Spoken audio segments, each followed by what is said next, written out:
Transformational Art is a new festival announced today in downtown. Over the course of the festival, 8 lead artists will work with teams to create 8 large-scale murals throughout the city. The Rockford Area Convention and Visitors Bureau launched the festival and is using a $92,000 grant to fund it.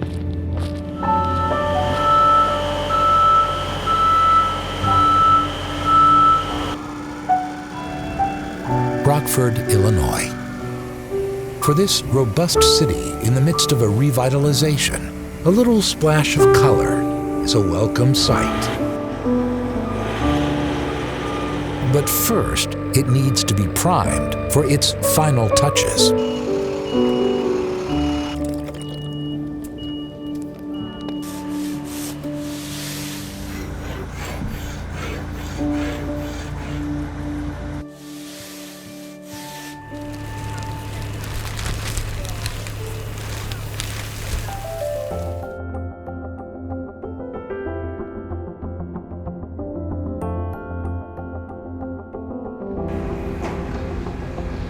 I've always painted my whole life. My folks are pretty creative. We always had art supplies in the house.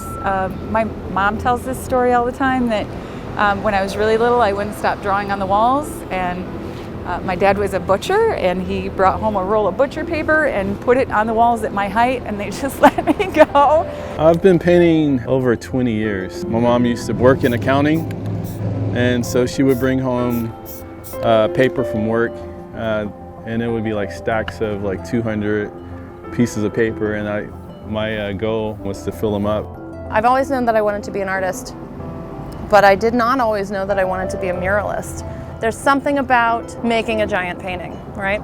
Making it outside, you're subject to the weather, you are in the community, you see people passing by, you interact with them, they're curious about what you do. There's this social practice element to it that is really important to me. Doodling and drawing was sort of one of those escape things for me. I saw like the power of art to change an environment and to create a memorable experience for people. I was just like, I think I want to shift out of advertising and design and move into becoming more of a public artist.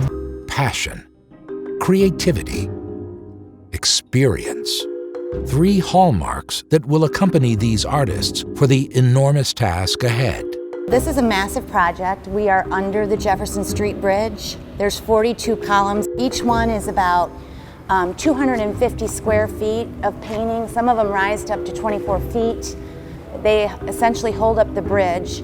This requires a ton of paint, a ton. Every time I get a mural project like this, I feel like it's kind of a privilege and an honor, and definitely a little stressful to create something that's going to have such a profound, long-lasting effect in a city. So yeah, it's a real privilege, and I don't take it lightly. You kind of feel like a rock star while you're painting a mural.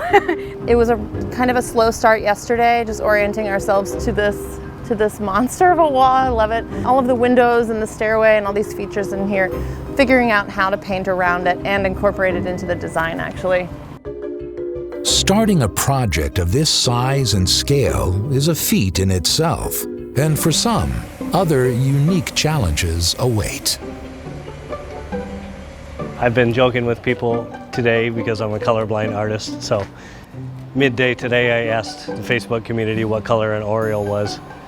I've painted entire pieces, like a commissioned piece that was supposed to be olive green, but I was sure that it was signal red. I was wrong. Green, like the greenest grass, like when the yard's looking good. It looks orange to me quite often, like bright orange. You have to know what color you're using, and for me, it comes down to asking. Just asking for help at the store or from my wife, and just to make sure. Most obstacles these artists face have their workarounds. But it's springtime in the Midwest, and Mother Nature has other plans. Yeah, the weather is definitely a hurdle. This process with the spray paint is relatively fast. Some of the masking gets tedious. I mean, I think if the weather holds up, we will be done by Sunday, but yeah, it's hard to tell. It's kind of having to roll with the punches and just, it's, what are you gonna do? I have to have breaks when it rains. When it just drizzles, I can still paint. Wind and rain, it's hard, especially when you work on a lift. It's really shaky and hard to do a straight line when it's windy, and when it's raining I completely can't paint because it washes off the paint. I'm a little nervous about the weather. I mean, as long as it's clear for Thursday night so we can have the projection up, like I can deal with everything else. Come on through.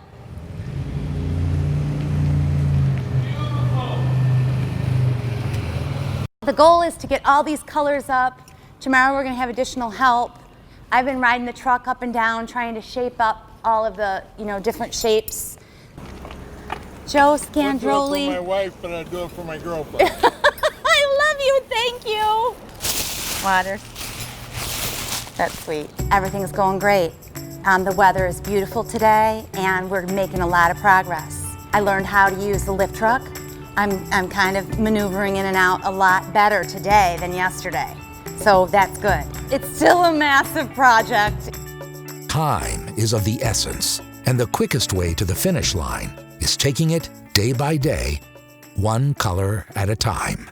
We gridded out the lower section in 5-foot by 5-foot increments. Tomorrow we'll paint probably the 10-foot section. We'll be putting these big white fluffs all over, and then, just like any kid that blows on a dandelion to get a wish, the seeds are going to float all the way down the alley. Once all of the white is on, we'll come back and use reflective paint and go over that white so that when the sun hits it, it'll pop right off the wall. I think 50% is already completed. Only after I'm completely done, I can feel accomplished and feel relaxed. I've been working on this for about 3 days and adding a lot of details and different elements into the piece. I like to shade a lot. Once I lay down the first primary color, I shade on top of that. And there's still some elements that need to be finished. I need to add a little bit more details to the hands. Once I got on the lift with some chalk I stole from my kids, traced it in about an hour and a half. I always work with spray paint, especially for this project, a very bumpy brick wall. It's key. Take forever to get in all those little nooks and crannies with a brush. The principle of true art is not to portray, but to evoke. And these artists hope to bring new meaning to the spaces. The piece that I'm creating today is reflective of the community. It's a lot of people interacting. Music is a really big theme. No matter what race or ethnicity you are, murals are going to be something that inspires, and the music is going to be something that goes with it. I appreciate the whole aspect of the unknown during the process of creating things. Kind of like, what's this going to turn out to be? I love to paint nature. This mural has all the plants and birds, flowers, all native to northern Illinois. I was looking for a bird that had a lot of color. It's a Baltimore Oriole, and that was on a list of over 300 birds that are on a new, pre-endangered list. This is a dirty brown corner of a parking lot, and to put a nice bright orange there, it's gonna look so nice. We got a lot of these areas which we're leaving, having the negative space of the brick be a part of the composition of the mural. That was actually something that the owner of the building initiated. She was really attached to the ivy growing on the wall. I'm a huge fan of ivy myself too, so she said, is there some way we can incorporate it? And so that's where the circles came from. Here in this main central zone is Libby Gardner. She is a Rockfordian who was a World War II service pilot and really has kind of an amazing story. We found this in our research of people we might want to feature, and we just fell in love immediately. What I have found out that this little cove that we're standing in is kind of a lover's lane. Who knew? Engagement pictures happen down here, wedding pictures. I mean, I saw a bride down here. With that, we have been painting hearts. Hopefully it'll be loved and it will be a part of people's memories.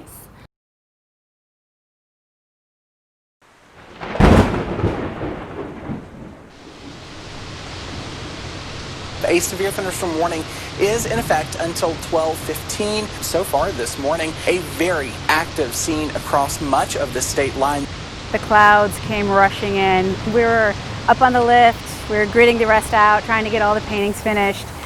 And then we were up there for about an hour, and then we had to just rush down, get everything off, and get everything loaded back into the truck. So I feel like painting murals outside can be a little tense that way, but you kind of just have to wait it out and work alongside the weather. So afternoon was sunny, and so we're back out and painting again.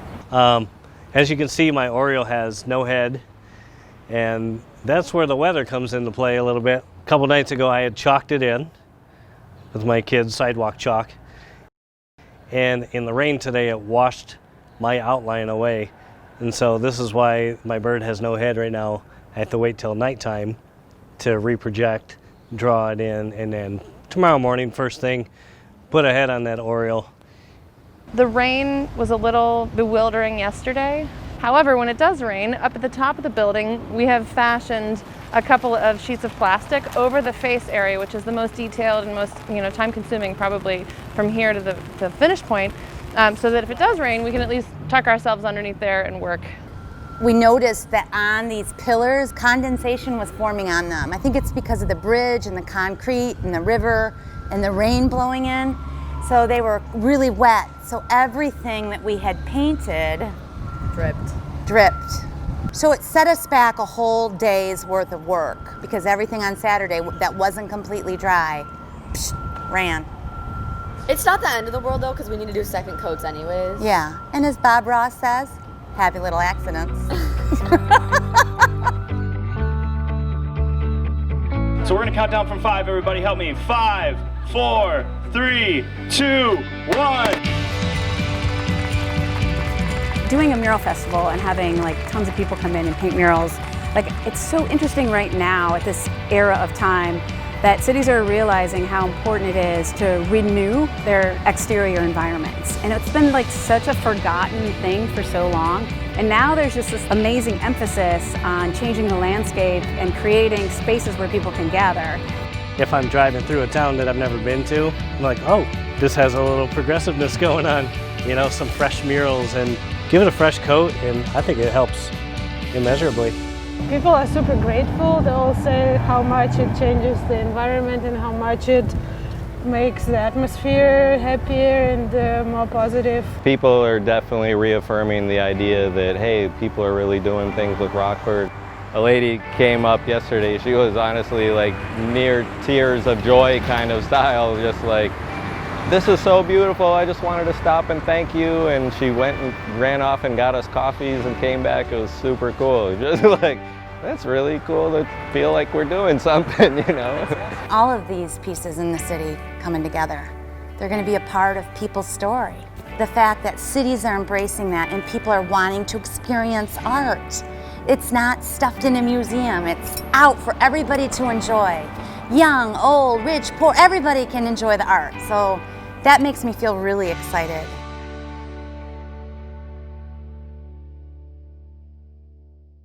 "30 days and hundreds of gallons of paint later, Rockford moves into the future with a more colorful outlook.